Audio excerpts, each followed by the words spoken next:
शादी, पढ़ाई और फिर बेवफाई। कर्ज लेकर पत्नी को पढ़ा लिखा कर बनाया एएनएम। अब बेटा सहित हुई फरार। यूपी की पीसीएस पदाधिकारी ज्योति मौर्य बनी साहिबगंज की कल्पना। पति और पत्नी का रिश्ता गाड़ी के दो पहियों की तरह होता है, जो एक दूसरे के बिना अधूरा होता है। एक दूसरे के सहयोग से जीवन में खुशहाली बनी रहती है। ऐसी सहयोग की बुनियाद पर कई ऐसे परिवार हैं जहां पति दिन रात मेहनत करके अपनी पत्नी को एक आशा के साथ उसके जीवन लक्ष्य तक ले जाता है। और इसी आशा के साथ शायद यूपी की ज्योति मौर्य को भी उसके पति ने खुद सफाई कर्मी होते हुए भी उसे सरकारी बड़े ओहदे के पद पर जाने में अपनी जिंदगी की कई खुशियां न्यौछावर कर दी। एसडीएम ज्योति मौर्य की कहानी पिछले कुछ दिनों से सोशल मीडिया पर छाया हुआ है। इनकी कहानी लोगों को सूर्यवंशम फिल्म में हीरा ठाकुर की डीएम पत्नी की याद दिला रहा है। लोग कह रहे हैं कि हीरा ठाकुर की पत्नी बनना सबके बस की बात नहीं है। ज्योति मौर्य की कहानी अभी ठंडा भी नहीं पड़ा है कि इसी बीच साहिबगंज जिले के बोरिया प्रखंड के बांझी में ऐसा ही एक मामला सामने आया है। साहिबगंज की कल्पना भी अपने बेरोजगार पति को छोड़कर फरार हो गई है। मिली जानकारी के अनुसार बांझी निवासी कन्हैया पंडित की शादी करीब 14 साल पहले हिंदू रीति रिवाज से कल्पना देवी के साथ हुई थी। अशिक्षित लड़का अपनी पत्नी को जमशेदपुर में रखकर एएनएम की पढ़ाई करवाया। कई प्राइवेट अस्पतालों में पढ़ाई के बाद कल्पना ने नौकरी भी किया। इसी बीच पत्नी को पढ़ाने में कर्ज अधिक होने के कारण कन्हैया पंडित कमाने के लिए गुजरात चला गया। लौट कर आया तो पत्नी का व्यवहार बहुत अच्छा नहीं पाया। बात में वो अपने पति से झगड़ रही थी और बाद में वह एक अन्य लड़के के साथ फरार हो गई।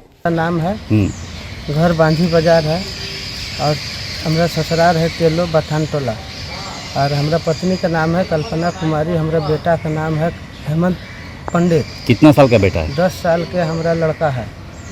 क्या हुआ बताइए? हुआ का तो वो बोल रही थी कि पढ़ेंगे तो हम पढ़ाने के लिए सक्षम थे। मेरा पास पैसा नहीं था तो बोलता नहीं पढ़ेंगे, अब कि जैसे भी पढ़ाइए हम पढ़ लेंगे। तो हम बोले उतना पैसा कहाँ से ला पाएंगे? तो बोला लेबर काम करके आप जुटा लीजिएगा। तो साँझ दिया तो बोले ठीक है देखेंगे, जहाँ तक सकेंगे वहाँ तक करेंगे। तो हम लेबर काम ट्रैक्टर चलाते हुए घर के देखते हुए चलाते हुए और उनको पढ़ाए लिखाए। कहाँ पर पढ़ाए? अच्छा, फिर वहाँ पर पढ़ाने के बाद वहाँ हो गया। तो उसके बाद टाटा जमशेदपुर से वैकेंसी निकला, वहाँ पर बोलती है पढ़ेंगे एएनएम का पढ़ाई। तो हम बोले उतना 2 लाख 3 लाख कहाँ से ला पाएंगे, गरीब आदमी हम। तो बोलता है नहीं पढ़ेंगे। तो उनको किसी तरह हम पढ़ाए और कर्जे में 1.5-2 लाख रुपया कर्जा में गिर गए थे। तो हमको भेज दिया कल्पना कि चले जाइए अब बाहर से कमा के भेजिएगा तो कर्जा ख़त्म हो जाएगा। उसके बाद उनका पापा मम्मी भेज दिया साहिबगंज के तुम जाओ और नर्स के काम ट्रेनिंग करो। उसके बाद नर्स के ट्रेनिंग कहाँ पर ट्रेनिंग कर रही थी? यहाँ जुमावती में, साहिबगंज जुमावती में। यहाँ पर रहते वो ट्रेनिंग कर रही थी। जब होली में जब आए हम तो उनके बाद मैंने पति पत्नी में रिश्ता देखते हैं इनको ख़त्म कर दिया। तो उनके बाद खाना भी नहीं देने लगी हमको और तब उनका ले गए तेलो। वहाँ पर विचार हुआ। विचार होने पर भाई सब बोला कि नहीं इस तरह नहीं होगा, अभी छुट्टी नहीं होगा। इनका पिताजी बोलता है छुट्टी करा देंगे और लड़की बोलता है इनके साथ नहीं रहेंगे। ये वाला अचानक बात बोल रहा है।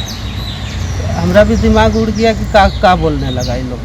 तो भाई सब ज़बरदस्ती भेज दिया, हमको सताना चालू कर दिया। 5-6 दिन सता लिया। हम अपने बच्चे को शिशु मंदिर स्कूल में एडमिशन करवाए, बोरियो में एडमिशन कराते हुए उनके बाद 2 दिन के पहले एडमिशन करवा दिए। और उसके बाद 2 दिन के बाद हमको बोला जाते हैं पिताजी के घर बेडशीट लाने के लिए। बेडशीट लाने गया और उसके बाद फिर लौट के घर हमारा पास नहीं आया। हमारा पास तबीयत ख़राब था उसकी। कब गई थी पत्नी? 14 अप्रैल को गई है। फिर क्या किया आप? 14 अप्रैल को गई है तेलो। उसके बाद हम शाम बेला हमारा तबीयत ख़राब था, बुखार था, माथा दर्द। तो वहाँ देखे तो अपना ससुर सास से पूछे कि हमारा लड़का परिवार कहाँ है? तो बोलता 2:30 बजे चला गया है बाहर, अब कहाँ गया मालूम नहीं। हमरा सास बोलता है कि आधा रास्ता में छोड़ के आए हैं। फिर दूसरा बार हम सामान लेने के लिए बक्सा और ज़मीन का कागज़ लेने गए तो बोलता है का गाड़ी में चढ़ा के आए।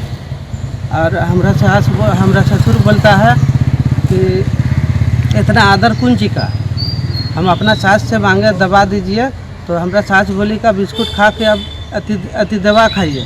तो हमरा ससुर बोलता है का इतना आदर कौन ची का। तो हम बुझ गए इतना आदर की मतलब कि वो कुछ हो गया, ये कहूँ भेज दिया है। हमको जानकारी मिल गया, वहाँ से हम ससुर गए। फिर क्या किया? फिर उसके बाद हम अपना घर आ गए। अपना घर आए, गांव समाज में बोले ऐसा ऐसा बात है, हमारा परिवार कहाँ भाग गया। तो अभी कराए सना 10 कराए थाना में, थाना से कोई सुनवाई नहीं। तो उसके बाद हम आए यहाँ कोर्ट केस किए। यहाँ डीसी साहब से मिलने आए हैं। अब कन्हैया पंडित अपनी पत्नी की खोज में थाने में प्राथमिकी दर्ज कराई है, लेकिन वहां भी उसे अभी तक निराशा ही मिली है।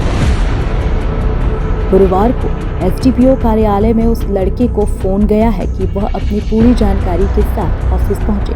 ऑफिस पहुंचने पर सदर एसडीपीओ ने प्रारंभिक पूछताछ के बाद उसे फिर से गांव के कुछ गवाह को लेकर ऑफिस आने की बात कही है।